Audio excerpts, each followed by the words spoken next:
Hello students, the given question is from test series 1, subject analog, chapter operational amplifier and its application. It is of 2 marks question. In the question they are asking for load resistance value in kilo ohms for the given circuit. Q1 is in active mode and Q2 is in saturation. The given circuit, it is having 2 transistors, that is this one is Q1 transistor and this will call it as Q2 transistor. The Q1 transistor, it is connected with one op amp. The negative terminal of this op amp is connected here and with 5K resistance. The another end of this resistance terminal is connected to minus 2 volts. The positive terminal of the op amp is connected to 3 volts. The transistor Q2, the collector terminal of this transistor is connected with one resistance RL. We need to calculate this RL value. The another end of this transistor is grounded. The base terminal of this Q2, that is Q2 transistor, is connected to one op amp. The positive terminal of this op amp is connected to 9 volts and Q2 transistor is connected to 200 ohms one resistance and 6K one more resistance. The both are connected to power supply of 15 volts. First we learn what is saturation. When a transistor is in fully off state like an open switch, it is said to be cut off. Conversely, when it is fully conductive between emitter and collector, passing as much current through the collector as the collector power supply and load will allow, this it is said to be saturated. When Q1 is in active mode, then VBE1 is equal to 0.7 volts.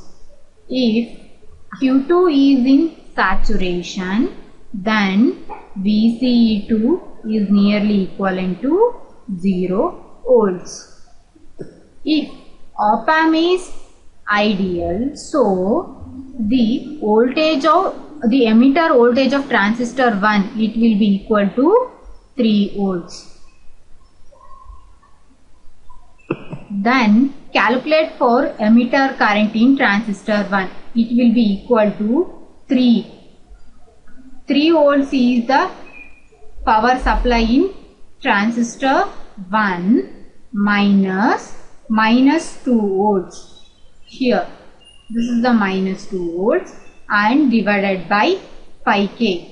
5K resistance is connected to emitter terminal of transistor 1. So divided by 5K, it will be equivalent to, if you calculate these values, we will get it as 1 milliamps. The emitter current, it will be equivalent to collector current. So IC1 nearly equal to 1 milliamps. Now calculate the VC1, that is collector voltage in transistor 1. We know the general formula for calculating collector voltage, that is VC is equal to VCC minus IC into RC.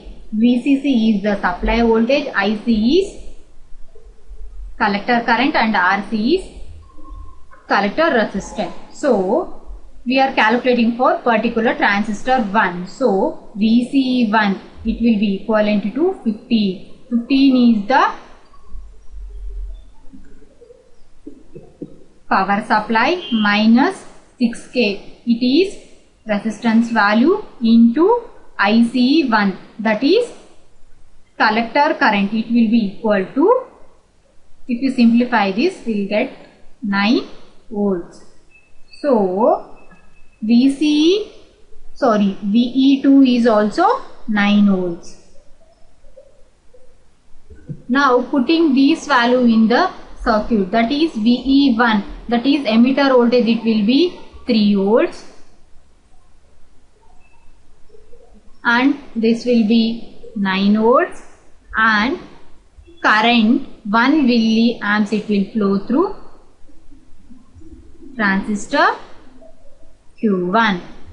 We find out emitter current in transistor 1, like this find out the current in emitter current for transistor 2. It will be equal to 15 minus 9 divided by 200. 200 is the resistance. So if you calculate this, we'll get it as 6 divided by 200. After finding all these parameters, we need to calculate the resistance value, that is RL in transistor Q2. So we know general formula, that is voltage is equal to current into resistance. So RL is equal to, so we know,